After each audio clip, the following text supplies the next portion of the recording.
Et on se retrouve donc pour cette revue de presse de l'économie.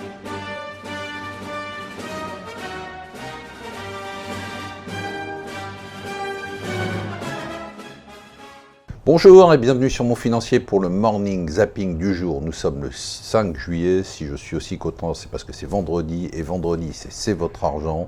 On va faire une super émission, très beau plateau. Ça va être très très chaud. On va traiter tous les sujets de la semaine. On va parler des records sur la bourse, des records de croissance, des records d'épargne. Et on va vous donner des conseils sur les marchés. Alors c'est fait, on vous en parlait hier, 121 mois consécutifs de croissance aux États-Unis. On a battu le record en termes de cycle de croissance, record absolu depuis 1854, donc ça on vous l'a déjà dit. Ce que j'ai fait aujourd'hui, c'est que j'ai essayé d'analyser sur la base notamment d'un dossier du Financial Times cette croissance, en fait, les caractéristiques de cette croissance. C'est passionnant, hein. Bon, ça a été la plus longue, mais ça n'a pas été la plus forte.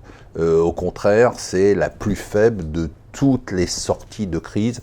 On a eu 2,3% en moyenne pendant 10 ans, c'est beaucoup moins que les 4 et quelques pourcents pendant le précédent record de 91 à 2001.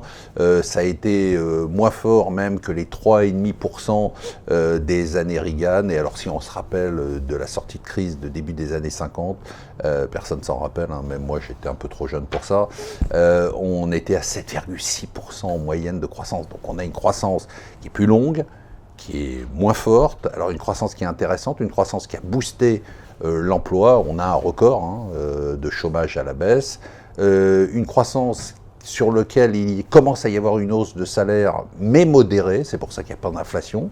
Donc ça aussi, c'est très différent des autres éléments de croissance, donc ça a été quand même assez important.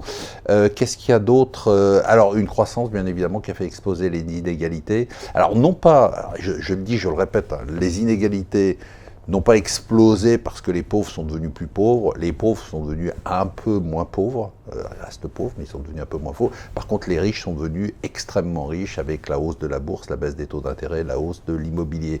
Champion du monde, on ne peut pas être champion du monde de tout. Les États-Unis sont champions du monde de la croissance. Nous, on est champion du monde, ou presque, de l'épargne. Notre taux d'épargne a repassé les 14%, youpi, phénoménal. On a une épargne financière qui dépasse les 5 000 milliards d'euros. Alors, 38% sur l'assurance vie, dont 31% en fonds en euros, donc vraiment ultra conservateur.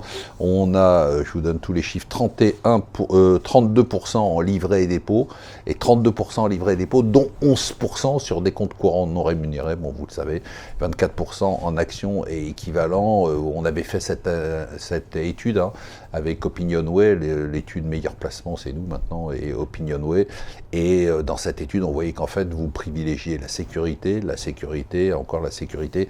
Le truc qui m'énerve le plus aujourd'hui, c'est cette histoire de profs qui retiennent les notes. J'ai juste envie de rien. Bon, je dirais pas ce que j'ai envie de faire, mais ça me rend dingue. Je trouve ça tellement écœurant et énervant. Bon, le bac, ça va être encore l'école des fans. Surtout avec ce truc-là, ils vont nous sortir des résultats où tout le monde va avoir 20. Est-ce que vous êtes candidat à la direction générale du FMI? Si c'est le cas, il faut vous manifester maintenant parce que c'est la guerre de succession qui a commencé pour remplacer Christine Lagarde. Tous les noms sont cités à peu près de tous les grands financiers européens. Et bien évidemment, on parle pourquoi bien évidemment? On parle de Mario Draghi. Les deux polémiques du jour, la première, c'est le défilé un peu militaire. Vous savez que Trump, il est assez marrant ce mec-là, un fou mais marrant. Il est revenu du 14 juillet 2017, il a dit mais c'est quoi ce truc-là? Pourquoi nous on n'a pas ça non plus?